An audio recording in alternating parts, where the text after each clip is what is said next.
온전한 대제사장의 자격. 히브리서 5장 8절 9절 말씀 함께 합독하겠습니다. 그가 아들이시면서도 받으신 고난으로 순종함을 배워서 온전하게 되셨은즉 자기에게 순종하는 모든 자에게 영원한 구원의 근원이 되시고. 아멘. 히브리서 기록 목적 여러분 기억하시죠? 배교, 유대교를 믿다가 기독교로 옮겨온 사람들이 환난과 핍박이 오니까 배교하기 시작합니다. 거기에 대해서 히브리서 기자는 유대교와 기독교의 차이점을 설명하면서 예수 그리스도는 우리가 핍박 가운데서도 믿을 만한 참 가치가 있는 분이시다. 그 점을 가르치기 위해서 히브리서를 기록했다. 여러분 그렇게 보시면 됩니다. 자, 히브리서는 제5의 복음서다. 사복음서는 그리스도의 지상사역에 대해서 말을 하고 있다면 히브리서는 그리스도의 천상사역에 대해서 말씀을 하고 있다. 히브리서를 잘 읽어가면 사복음서의 내용을 성화시킨다 라고 할 정도의 내용들이 히브리서에 기록되어 있다. 그렇게 볼 수가 있습니다. 히브리서는 두 가지의 특징을 가지고 있습니다. 히브리서를 읽을 때 더 나은, 더 좋은이라는 이 글에 주의해야 됩니다. 더 나은, 더 좋은을 논리로 전개하고 나서 그러므로 라는 역접 접속사를 계속해서 사용하고 있다.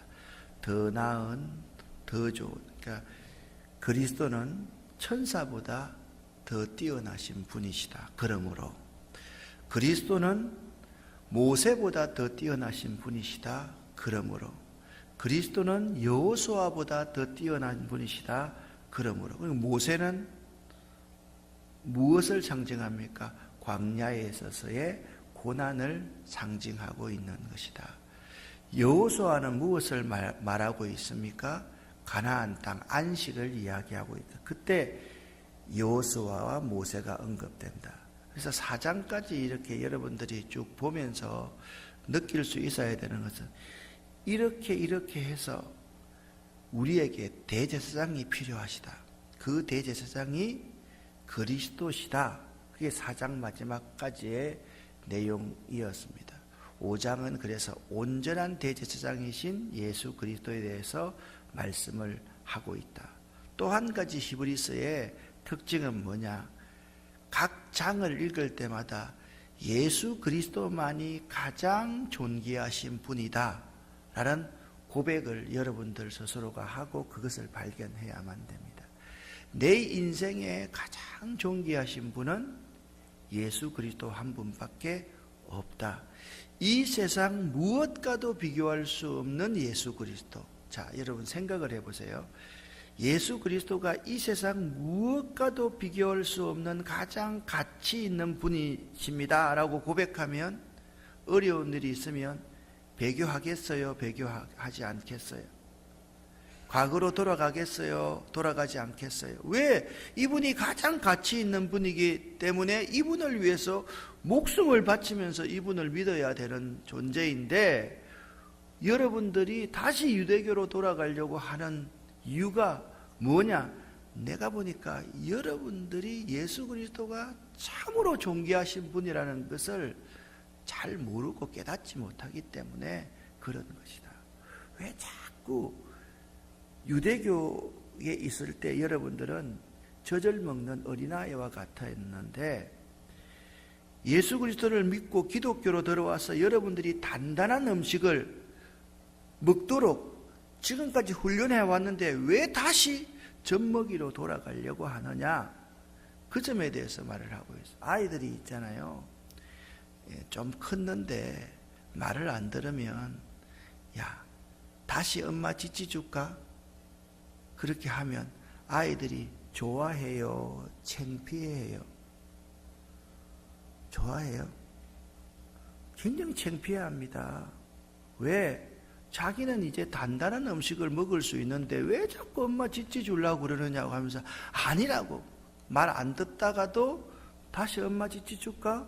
그러면 아니라고 나는 찌찌 안 먹는다고.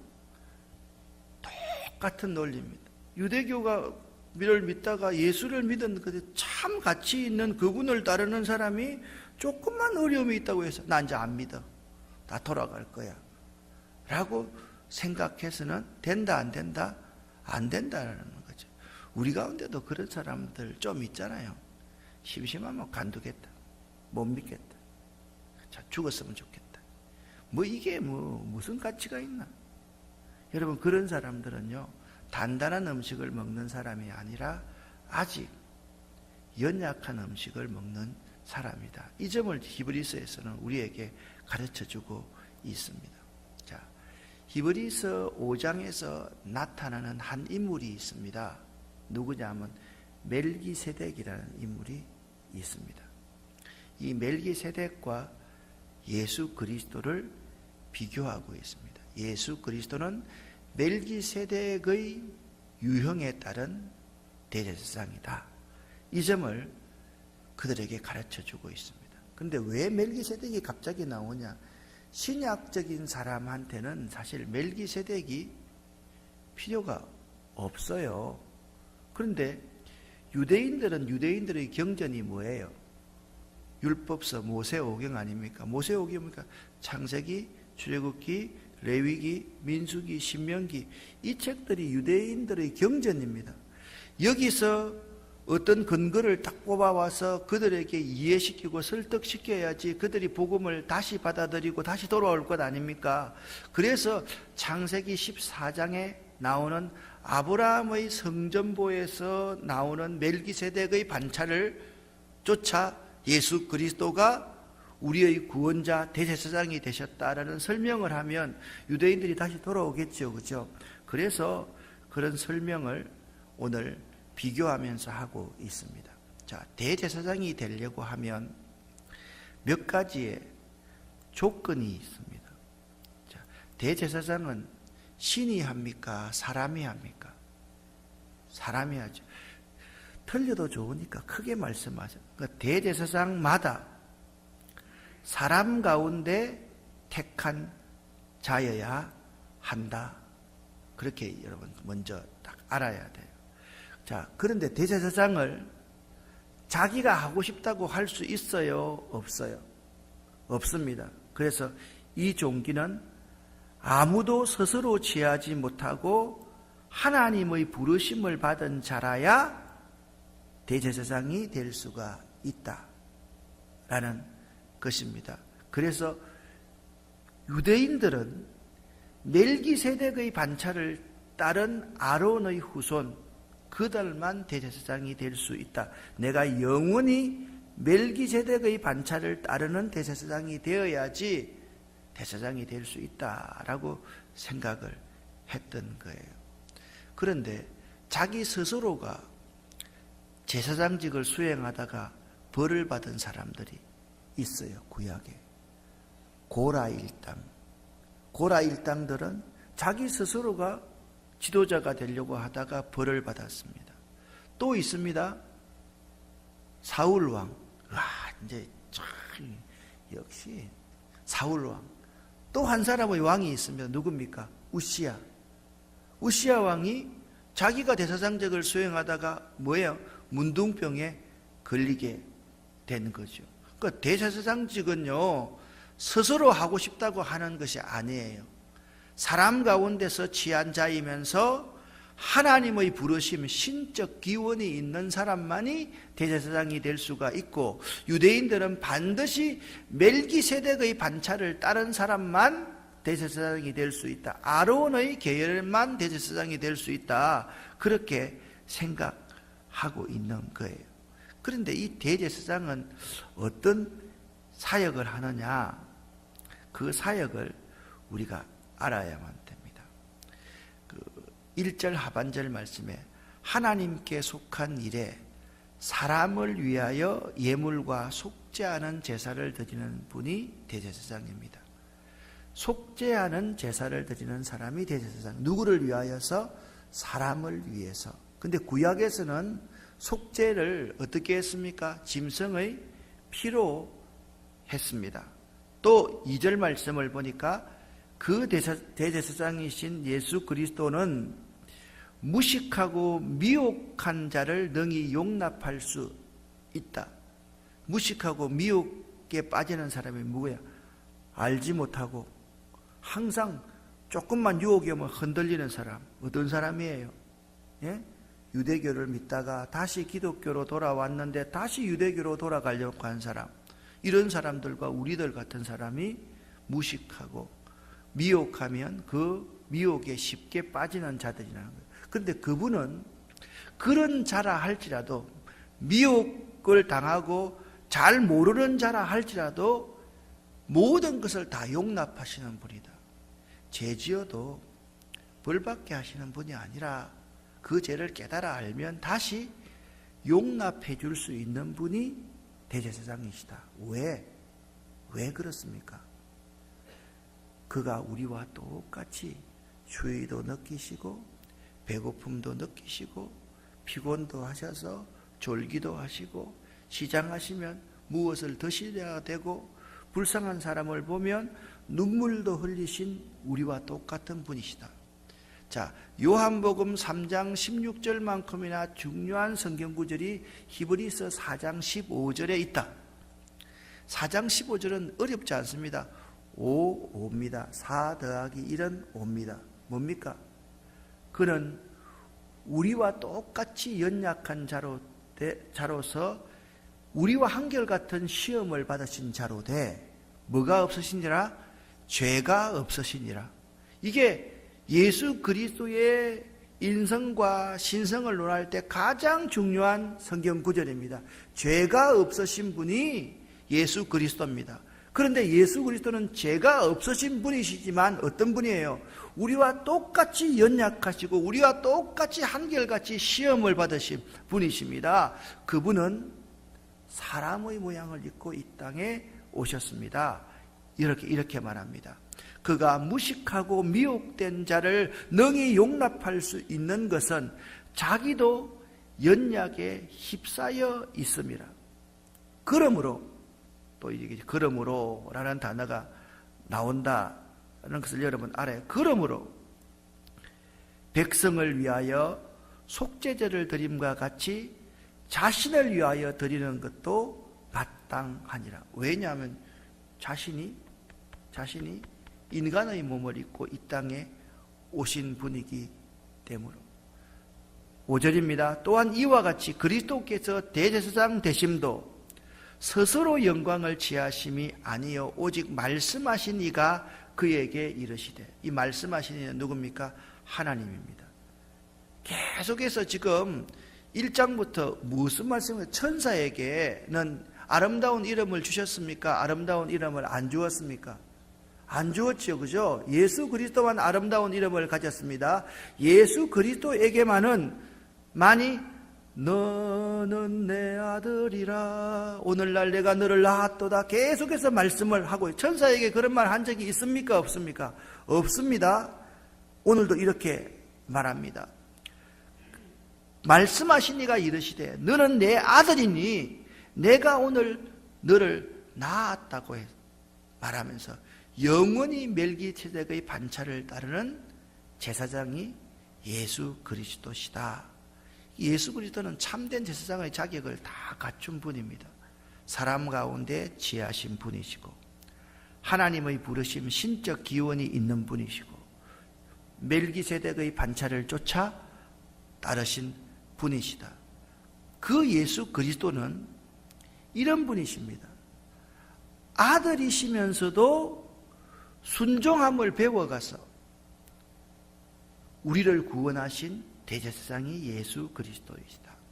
그는 육체에 계실 때 자기를 죽음에서 능히 구원하실 이에게 겟세마네 동산에서 땀방울이 핏방울이 되게끔 그렇게 간절히 기도하시면서 아버지여 하실 수만 있으면 이 잔을 내게서 거두어 주시옵소서. 나의 원대로 마옵시고 아버지의 원대로 하시옵소서라고 통곡과 눈물로서 할 수 있으면 내가 인간으로서 이 극심한 고난을 받고 싶지는 않습니다. 주님, 그러나 주님 뜻이면 내가 이 대속의 제물이 되겠습니다. 자신을 구원하실, 능히 구원하실 이에게 심한 통곡과 눈물로 간구와 소원을 올렸고 그의 경건하심으로 말미암아 들으심을 얻었느니라. 그래, 과연 너는 내 아들이로구나. 내가 너를 낳았구나. 네 이름이 참 존귀하고 아름다운 이름이로구나. 이런 인정을 받았다라는 거예요. 8절 말씀, 9절 말씀, 10절 말씀 같이 읽습니다.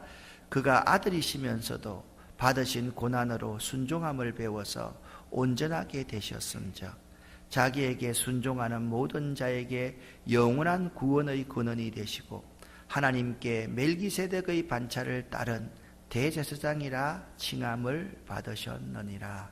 아멘. 자, 보세요. 하나님이 말씀하신 하나님이 계십니다. 저 손을 보세요. 말씀하신 하나님이 계십니다.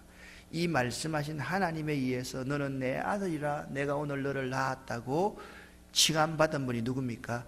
예수 그리스도입니다. 그는 아들이시면서 누구에게 순종했습니까? 하나님께 순종함을 배워서 대제사장이라는 칭호를 얻었습니다. 우리도 자, 예수 그리스도를 믿는 우리도 누구에게 순종해야 됩니까? 예수 그리스도처럼 순종하는 삶을 살아야지 대제사장의 후예로서 삶을 살아갈 수가 있습니다. 그런데 왜 여러분들은 조그마한 어려움이 있다고 해서 다시 유대교로 돌아가려고 합니까? 라고 말씀을 하고 있는 거예요. 그러면 이 유대교로 다시 돌아가려고 하는 사람에게 부족한 게 뭐예요? 순종함을 배우는 것이 부족하다는 거예요. 순종함은 배우는 거예요, 여러분. 사랑도 배우는 거예요. 충성도 배우는 거예요. 그래서 우리의 모델이 참 중요한 거예요. 교회의 그 분위기가 굉장히 중요한 거예요. 교회에서 여러분들이 연세가 많고 여러분들이 중직자가 된다. 이게 왜 중요한지 알아요? 어깨에 힘주려고 중요한 게 아니라 여러분을 통해서 다음 믿는 사람들이 뭘 배워요? 사랑도 배우고 순종함도 배우고 충성도 배우는 거예요. 배운 대로 하는 거예요. 여러분 장로님들 여기 계시는데 참 죄송합니다만은 장로님들이 있잖아요. 여기가 물이 안 좋으면 안수집사 때까지 권사 때까지는 정말 좋은 사람들이 여기만 들어가면 이상하게 돼요. 한국교회가 지금 그런 모습이에요. 장로님들만 그런 거 아니에요. 부목사 때, 전도사 때까지는 그렇게 순수하던 사람이 담임 목사만 되면 어깨에 막 기부수해가지고 말도 하고 말도 반말짓거리 하고 이게 우리의 모습 아닙니까? 뭘 못하는 거예요? 배우는 것을 못하는 거예요. 잘 배워야 되는 거예요. 그걸 배워야지 칭하심을 받을 수 있어요. 칭하심을 받을 수 있어요. 그러면 1절부터 10절까지를 제가 요점으로 이렇게 한번 정리를 한번 이렇게 1부 때는 이 도표를 안 그렸는데 1부 마치고 2부 동안에 내가 도표를 그렸는데 보입니까? 잘 보입니까? 자, 한쪽은 멜기세덱이고 한쪽은 예수 그리스도입니다. 자, 멜기세덱은 어떤 분입니까? 창세기 14장에 나옵니다. 아브라함의 조카 롯이 침입을 받아가지고 자기 모든 재산을 다 빼앗기고 자기의 처와 자기의 아들들을 다 노예로 끌려가는 그러한 비극을 당하게 됩니다. 그 소식을 들었던 아브라함이 평소에 자기 집에서 길리고 훈련한 사 몇 명입니까? 318명을 데리고, 중요한 숫자입니다. 318명을 데리고 그들을 기습해서 다시 모든 걸 다 찾아옵니다. 사실 아브라함 주변의 연합군이 패배한 거거든요. 그 주변은 지금 심각한 타격을 입을 수가 있습니다. 롯을 다시 찾아왔다, 재산을 다시 회복했다는 것이 중요한 것이 아닙니다. 그 지역에 패권을 다 빼앗기기 때문에 영원히 노예로 살아갈 수밖에 없었습니다. 이때 아브라함이 성전보를 울리면서 다시 개선을 할 때 누가 나옵니까? 살렘 왕 멜기세덱이 딱 나와서 아브라함을 영접하는 거예요. 그래서 이 멜기세덱이 단 한 번 그게 나온 거예요. 그러니까 멜기세덱은요, 아브라함이 성전보를 울리고 돌아올 때 희생 제물 없이 떡과 포도주를 가지고 아브라함을 영접했습니다. 예수 그리스도는 누구이십니까? 예수 그리스도의 떡과 포도주의 의미는 그리스도의 살과 피에 해당됩니다. 멜기세덱은 왕으로서 직을 수행하고 있으면서도 제사장직까지 함께 겸직하고 있는 사람이 멜기세덱이었습니다. 예수 그리스도는 왕이시면서 대제사장 직무를 동시에 수행하신 분이십니다. 멜기세덱은 창세기 14장에 단 한 번의 제사를 이때 드렸습니다. 예수 그리스도는 단 한 번의 십자가에 속죄 대속의 죽음을 죽으심으로 말미암아 모든 인류의 죄를 다 구속하셨습니다. 멜기세덱의 부르심이 신적인 기원이 있습니다. 여기밖에 멜기세덱이 나오지 않습니다. 예수 그리스도는 누구의 부르심에 의해서 대제사장이 되었습니까? 하나님의 부르심에 의해서 대제사장이 되었습니다. 멜기세덱은 처음과 나중을 전혀 알 수 없는 사람입니다. 예수 그리스도는 알파와 오메가가 되시는 분입니다. 멜기세덱이 사람 가운데 취한 왕입니다. 예수 그리스도는 친히 사람이 되셔서 이 땅에 오신 분입니다. 그러므로 예수 그리스도는 멜기세덱의 반차를 쫓아서 우리 가운데 대제사장의 직무를 온전히 수행하고 있는 분이시다. 할렐루야. 그런데 왜 돌아가려고 하느냐? 지금 그 메시지를 던지고 있는 것입니다. 멜기세덱을 통하여서 예수 그리스도가 온전한 대제사장임을 우리에게 보여주고 있습니다. 대제사장의 조건은 뭐라고요? 사람 가운데 취해야만 된다. 두 번째요, 하나님의 부르심이 있어야 된다. 자기가 하고 싶어서 하는 것이 아니다. 세 번째, 반드시 멜기세덱의 반차를 따라야만 한다. 아론 계열만이 대제사장이 될 수 있다. 예수 그리스도는 이런 모든 조건을 온전하게 충족하신 온전하신 대제사장이시다. 그런데 장성해야 될 신앙을 가지고 있는 여러분들이 왜 아직 믿은 지가 오래되었으면 여러분들이 이미 마땅히 선생 정도가 되어 있어야 될 터인데 아직도 연약한 젖을 먹으려고 그렇게 하는 사람이 되어 있느냐. 자, 11절부터 14절까지 말씀을 쉬운 번역으로 같이 한번 읽어 보겠습니다. 멜기세덱에 대해서는 할 말이 많지만 여러분이 깨닫는 것이 둔하기 때문에 설명하기가 어렵습니다. 여러분은 믿은 지 오래되었기 때문에 마땅히 선생되어야 했습니다. 그러나 여러분은 아직 하나님의 말씀에 대한 기초를 누군가에게 다시 배워야 할 것 같습니다. 여러분은 단단한 음식을 먹을 준비가 되어 있지 않아서 아직은 젖을 먹어야 할 것 같습니다. 젖을 먹는 자는 아직 어린 아이이기 때문에 옳은 말씀에 대하여 알지 못합니다. 단단한 음식은 어른을 위한 것입니다. 그들은 훈련을 통해 선과 악을 구별할 줄 압니다. 아멘. 자, 여기 중요한 단어. 훈련을 통해 훈련받기를 거부한다. 자, 여러분, 인생에 있어서 나에게 핍박이 옵니다. 고난이 있습니다. 역경이 있습니다. 그게 저주입니까? 아니면 훈련입니까? 다시 한번 묻습니다. 여러분에게 묻는 겁니다. 여러분에게 고난과 역경이 있습니다. 왜 나만 겪는 고난이냐고 불평하고 있습니까? 그것이 아닙니다.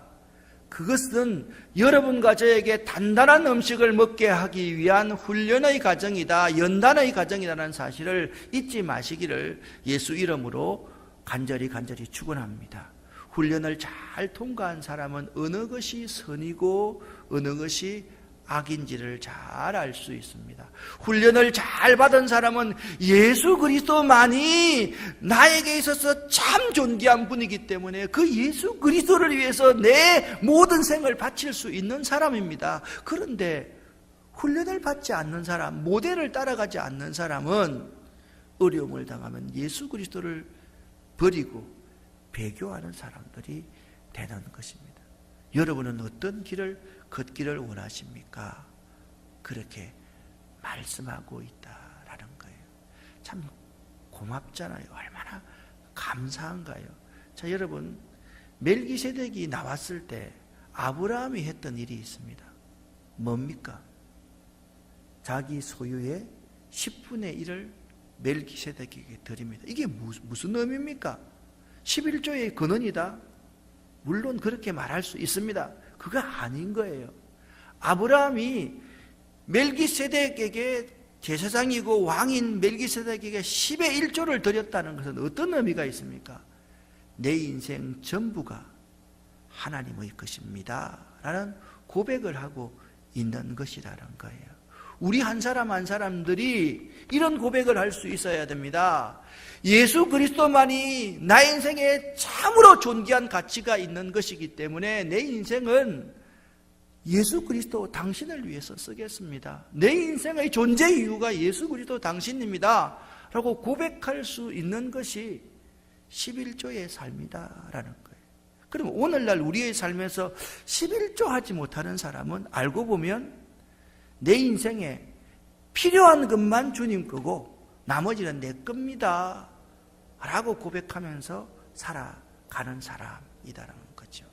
여러분과 저는 멜기세덱의 반차를 쫓은, 아론 계열의 반차를 쫓은 예수 그리스도의 대제사장직 수행으로 말미암아 이 자리에 은혜로 있는 자라는 사실을 꼭 기억할 수 있기를 예수 이름으로 간절히 축원합니다.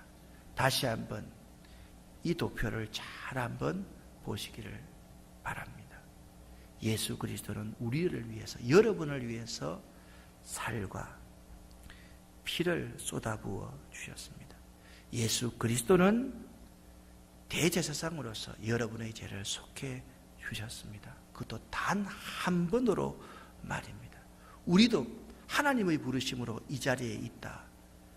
우리는 항상 처음도 예수 그리스도이고 마지막도 예수 그리스도가 되어야만 한다. 항상 우리의 연약함을 짊어지고 내가 흔들릴 수 있고 시험을 받을 수 있는 사람이기 때문에 나 옆에 있는 사람이 흔들리고 시험을 받으면 내가 그들의 능히 용납해 줄 수 있는 사람이 되어야 된다. 그런 메시지를 던지고 있습니다. 기도 드리겠습니다.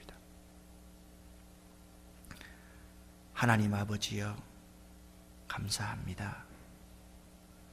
우리에게 멜기세덱의 반차를 쫓은 예수 그리스도 은혜로 주심을 감사합니다.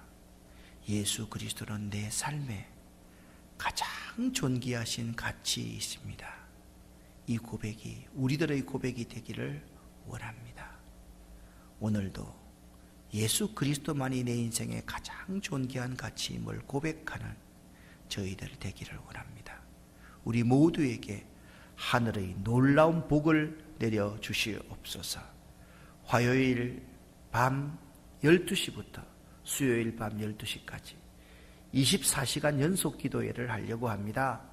하나님께서 우리들과 함께하여 주시옵소서. 이번 14일 목요일부터 22일까지 제가 우리 청년들을 인솔하고 인도를 다녀옵니다. 하나님 그 선교 가운데도 함께하여 주시옵소서. 예수 그리스도 이름으로 축복하옵고 간절히 기도 올립니다. 아멘.